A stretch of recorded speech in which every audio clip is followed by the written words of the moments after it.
পুনৰ অন্য এটা ভিডিঅ'লৈ স্বাগতম জনাইছোঁ আৰু সেৱা জনাইছোঁ। আজিৰ ভিডিঅ'টো হৈছে আমাৰ যিবোৰ কণ্ঠৰ শিল্পী গায়কে গীত গাই গ'ল আৰু সেই গীতবোৰে এটা এটা বাস্তৱ ৰূপ দিছে। ইয়াৰ আগত ভূপেন হাজৰিকাই কি গাইছিল?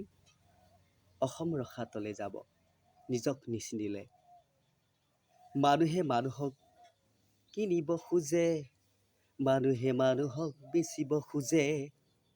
গতিকে এইবোৰ আজি তাৰিখত হৈ আছে আৰু সঁচাকৈ আমাক বুজাইছে।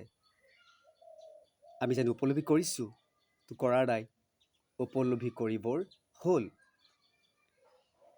কিছুদিনৰ আগত আমাৰ মৰমৰ জুবিন দাই যিবোৰ গীত প্ৰদৰ্শন কৰিলে আৰু সেই গীতসমূহো এটা এটাৰ কি হৈছে, অসম জৰি গাঁৱে গাঁৱে চলি আছে।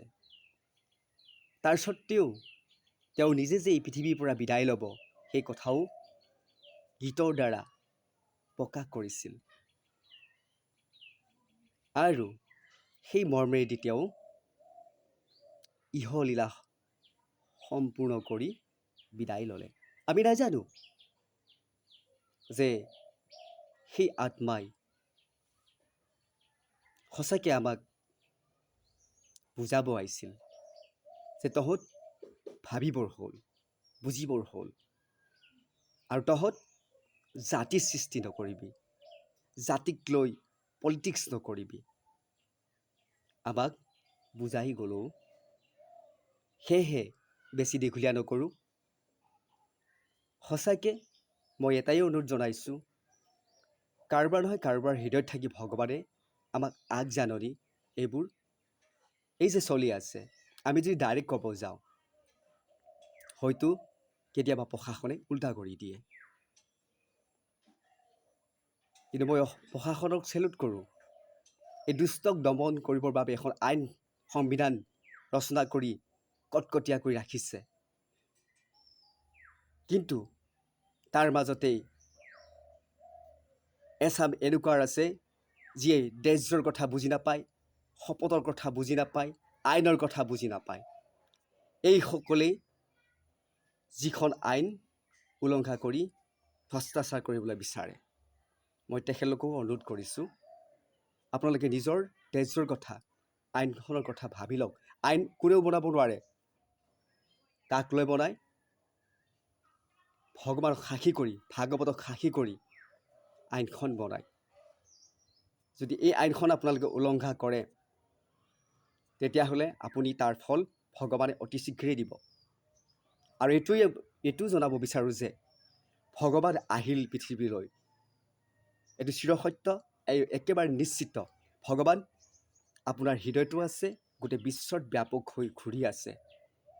গল্টি যদি কৰি দিয়ে ভগৱানে আপোনাক গল্টি কৰি দিব। গতিকে সাৱধান, আপুনি আইন নিজে বনোৱা নাই, ভগৱানক সাক্ষী কৰি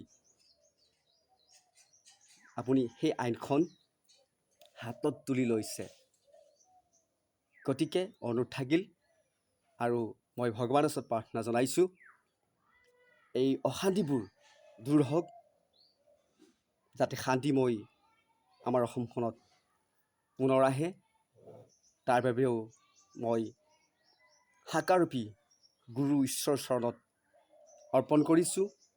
কাৰণ আপোনালোকে জানে নাজানে মই সেইটো নাজানো, মোৰ চিৰসত্য চিৰনিশ্চিত, মই এটাই জানো, মোৰ লগত ভগৱান আছে। মই ভগৱানৰ লগত সদায় কথা পাতোঁ, মই ভগৱানক চিনি পাওঁ। সেইকাৰণে আপোনালোকক কৈছোঁ, গল্টি নকৰিব। আপুনি গল্টি কৰিলে ভগৱানেও আপোনাক গল্টি কৰি দিব। আপুনি কেৱল নিমিত্তহে, পুতলাৰ দৰেহে আপোনাক নচুৱাই আছে। ভাল আৰু বেয়া মূল নায়ক স্বয়ং ভগৱান। এইটো মনত ৰাখিব, মিছা সঁচা কৰোঁতা ভগৱান। গতিকে আমাক এটাই কৈছে, তুমি সত্যত থকা। তুমি সেইবোৰ বুজা লোৱাৰ দৰকাৰ নাই, মোক দিয়া বুজাৰ টেনশ্যন মোক দিয়া, আমি ল'বৰ প্ৰয়োজন নাই। আমি যিমানবোৰ টেনশ্যন যদি ভগৱানৰ ওপৰত ভগৱানক দিওঁ, নিশ্চয় আমি শান্তি পাম অসমত। গতিকে পুনৰ লগ পাম বুলি আশা ৰাখি আজি এই ভিডিঅ'ৰ পৰা বিদায় লৈছোঁ। ধন্যবাদ।